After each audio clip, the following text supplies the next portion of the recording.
Hello, hello, hello from Good Luck Road. Hello from Good Luck Road. Hello, hello, hello, hello, hello, hello, hello, hello, and goodbye. Hello and goodbye. Hello and goodbye. Hello.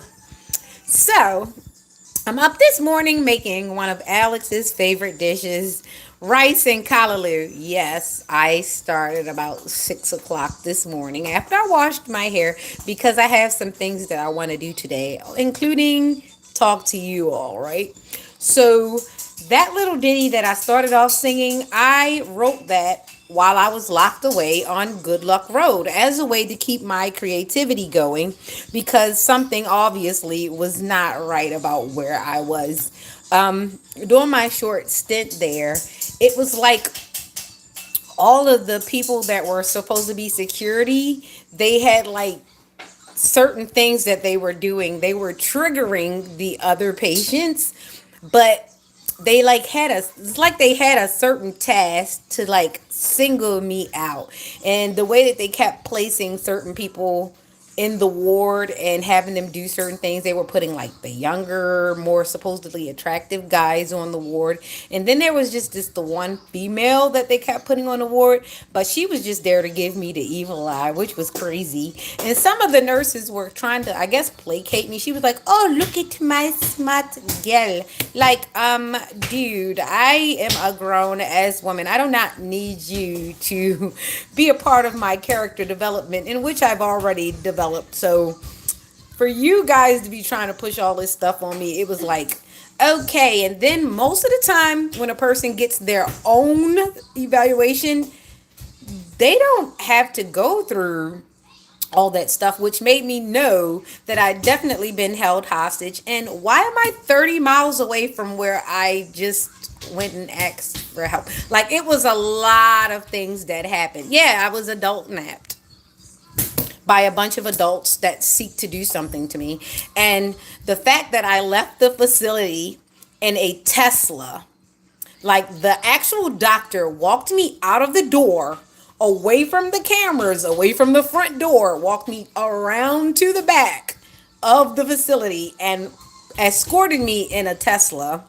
And I got to talking with the guy that drives the Tesla. And he was saying how his wife does help, it does work, and all this other kind of stuff. And what was crazy is he gave me a gift card to Chick-fil-A.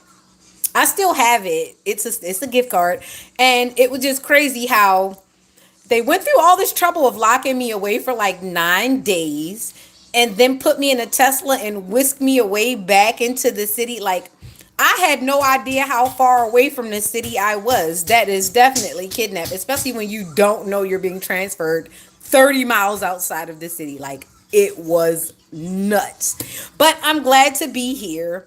And that leads me to some mental health stuff that I'd like to talk to you about. Being as though I've had over 20 years experience in mental health, I hate the fact that someone tried it with me, not knowing how resilient I've had to be all my life, like way past 30, okay? So what's crazy is I had to sit in like certain meetings and things of that nature, and I was a part of a lot of evaluations in which we found where there were some people meandering and things of that sort. One specific star was in Morgan State, and this person I was at close quarters with, and yes, he was dangerous and had committed some heinous things. But what I did find about this person is he was multilingual, bilingual, multilingual, smart, cultured, and everything. And things had happened to him to push him into this situation. So I am aware that everybody's situation is basically tailored to them and their experience and how they perceive things. So no mind is alike. No two minds are actually alike. If there are two minds that are actually alike, somebody's bull stuffing and they are an imposter. They're trying to mimic the other person because there are no two minds alike. They can be similar, they can be familiar, but not alike. So that leads me on to my next thing. I remember I mentioned Shaka Zulu like maybe about a week ago. Who knows? Because I'm always talking about stuff and I'm always like researching. So when I thought about the Shaka Zulu syndrome and how he was so isolated in his culture, he really hadn't known that he kind of became malignant. He became very, very sure of himself and his war and his in the war that he was raging on his other colonies. He came in with a specific job. He actually did his job and he was actually good at his job. But the problem is there's always somebody watching, and there's somebody that's always watching to try to pivot your mind. So yeah, that part. So what happened was they gave him the impression that he would last and live forever through a nice haircut and a nice piece of hair dye, which is basically some of the basics on what ego needs. An ego needs to be fed in order to get full and feel, I guess, lethargic. So I guess some people's ego has been filled up to the point where they got lethargic and then they got messy. So they were able to ingest other things. So that's, after they feed you, they offer you drink. And what better way to make a person thirsty is to give them some salty food or doughy food or something that would encourage them to drink. And you don't know what's in that drink, right? So keep in mind, this is a layered message. So take the layer that applies to you because it goes from south to north all the time, right? So everything in correlation from the department of I'm doing me, not you. So here it is. So then that makes me think about how certain actors. I remember I read this book called The Book and the Biography of Joan Crawford. Joan Crawford, of course, talented, smart woman, diabolical actor, right? But the thing about it is she was typecast, and I don't think people get typecasting.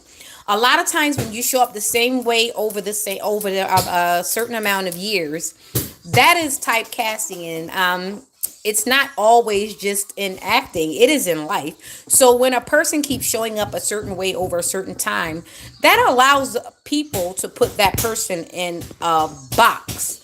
However, some people show up a certain way around certain people the same all the time because that makes those people comfortable. Because if that person was to actually meet the other layers of that person, that's when the spiritual war, the struggle, and everything happens. Is because, hey, you're not supposed to be what I didn't think of. You're supposed to be everything that I pictured. How dare you color outside of my lines? And that's where you get the malignant and the cognitive dissonance and the just people just having their own things and putting limitations on what you could do because they've already placed a limitation on their thinking when it comes to you.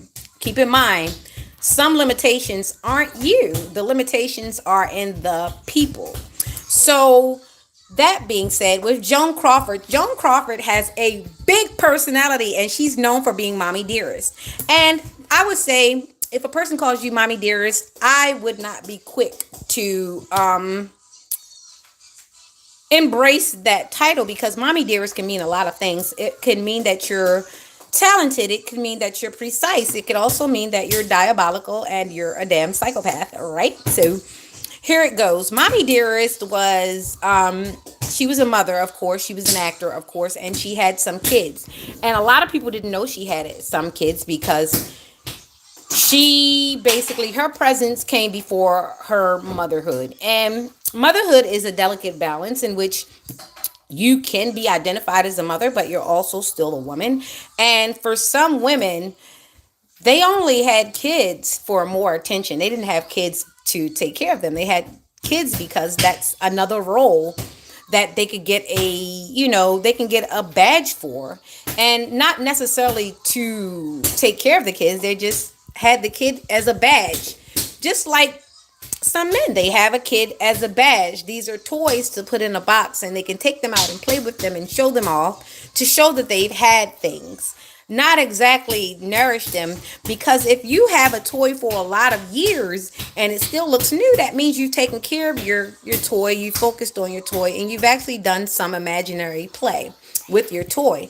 But when a person gets toys and discards them, that's basically the pattern that's going to happen as they get older. Things become, even humans, they become toys to them, and it becomes like a game, in which I actually talked about when I talked about in that AI thing about artificial, and asexual intercourse. That is the exact same things that happen. So you have to be mindful. The play that you play as a kid actually happens as an adult. It's just that now you're starting to play with actual human beings, right? So we're talking about I don't have a toy and you can play with yourself. Thank you so much for trying to take my focus off of what I'm doing. So, anywho, so back to the Joan Crawford, and then we're going to get to my gorgeous friend Betty Davis, the colorful, the wonderful, the magnificent Betty Davis, right? Whatever Happened to Baby Jane was a really good movie, and it actually showed a lot of personality between the two actors and how extreme the two were. And what people didn't know is the typecast that Joan Crawford got was actually more true to her character than a lot of people wanted to believe, because she was gorgeous. She was dark. She had the big eyes. She had the body. She had the talent. But what she didn't have was heart. She kind of traded that in for beauty and talent and all the accolades, but not knowing that the heart is what was missing. And unfortunately, we missed out on a great actress due to her not having the heart in her. But what we did not miss out on is Betty Davis. Whatever happened to Baby Jane? So Betty Davis, who went on to like continuously light us up, especially when she went to the Golden Girls and she played the ditz, right? But how ditzy was she if she actually was able to maintain this career well into her upper ages, right? She actually hit the golden age with the same smile and the best lipstick. And let me tell you, her blonde and gray, or whatever you want to call it at this point in her life, like she did the darn thing. Like if I had to represent any typecast, she would be one of them, because she had range. She went from ditzy to sad to strange to she could play anything. And what was crazy is she didn't have to play happy. She was actually happy. And improv actually was one of her strongest attributes. But she was able to be sad. She was able to be depressed. She was able to play dumb. She was able to do all these things because out of all her accolades, her heart was her biggest accolade. She's a humanitarian. I love that about her. If you've been keeping up with me, you'll know that she is one of my heroes. Her, Lucille Ball, Tina Turner, Tarahi is one of them. Jill Scott, yeah, Janet Jackson. I just have so many people that I look up to. Miles Davis, Patti LaBelle, Angela Bofield, Sanford and Son, Red Fox, all of them. Like I have, because I'm an old soul as well as a modern soul. I'm an old modern soul. It's like I embrace all that is to come and all that already passed, because I need that. We all need that. History, all that. We need all that in order to know what we're going to take with us and delete the rest.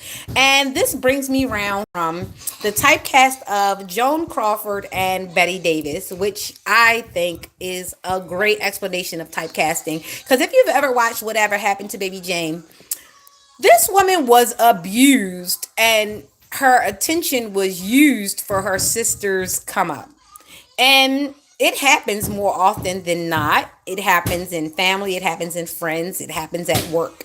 Like, God forbid you take the take the sturdy road at work, and then somebody who's higher up feels as though, feels threatened in their position, even though you didn't even ask for their position, because you don't think that their position is all that great anyway.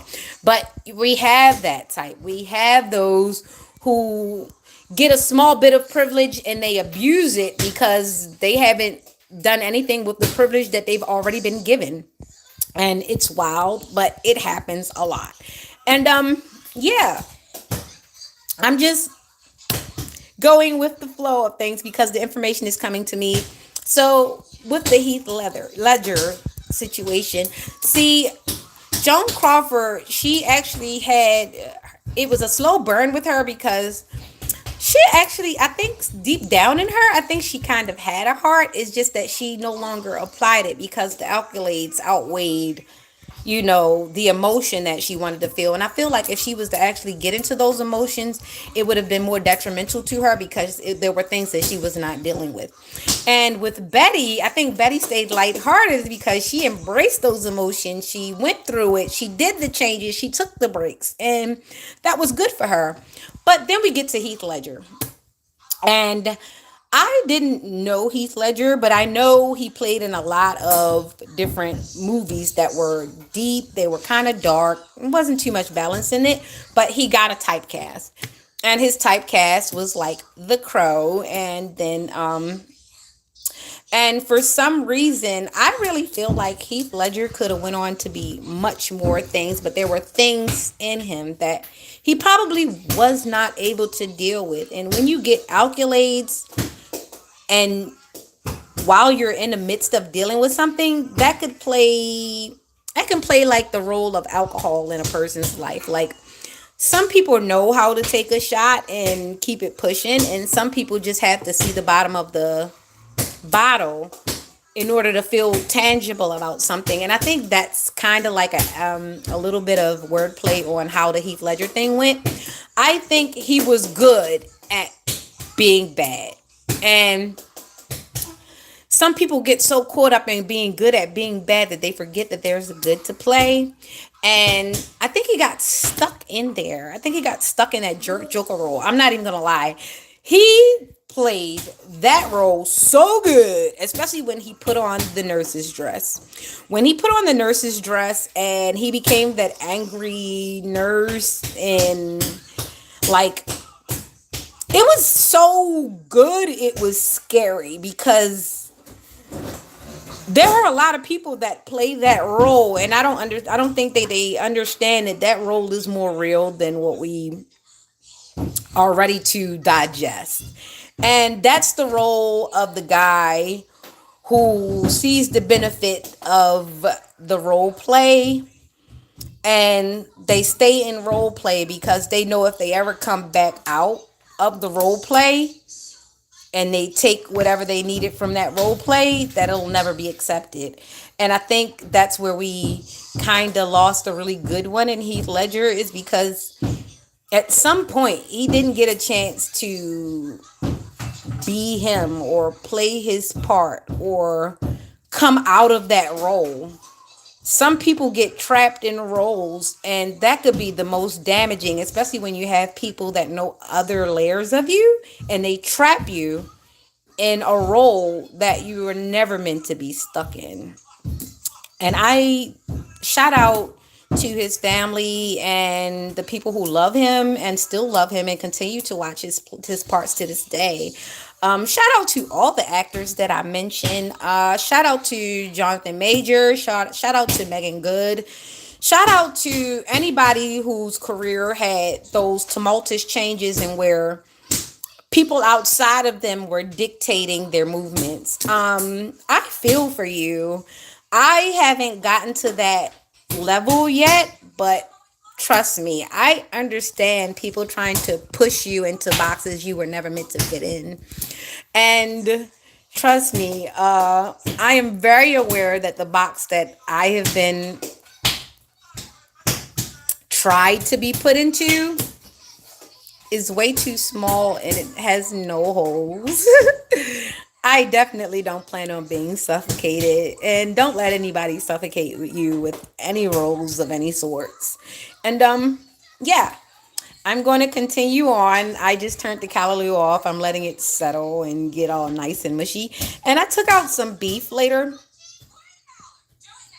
because I don't have beef. I took out some beef so that I can cook it for the kid. So yeah, have a great morning. You see Alex, my love, my dear, my joy.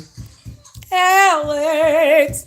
Yeah, we're up. He's watching his tablet, his some bird movie. It's always a movie. And we're enjoying ourselves like a Saturday morning should be. Oh, and don't forget to put your recycling out.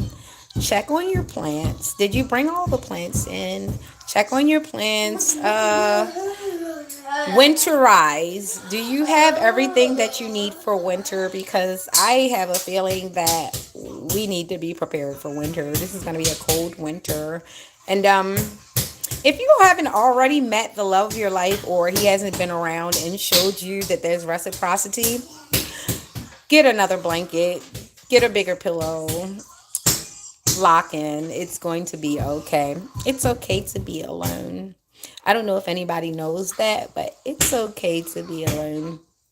If that person doesn't add anything but more tasks to your list, be alone. Anyway, love you lots. I actually wrote a rap about basic bees this morning. I'm going to perform it later on because why not? I'm always writing anyway, and I'll probably do levels later on. I love that. I don't know. Should I do it in the country version or should I just push it out? And I'll do it the way I want to. Talk to you later.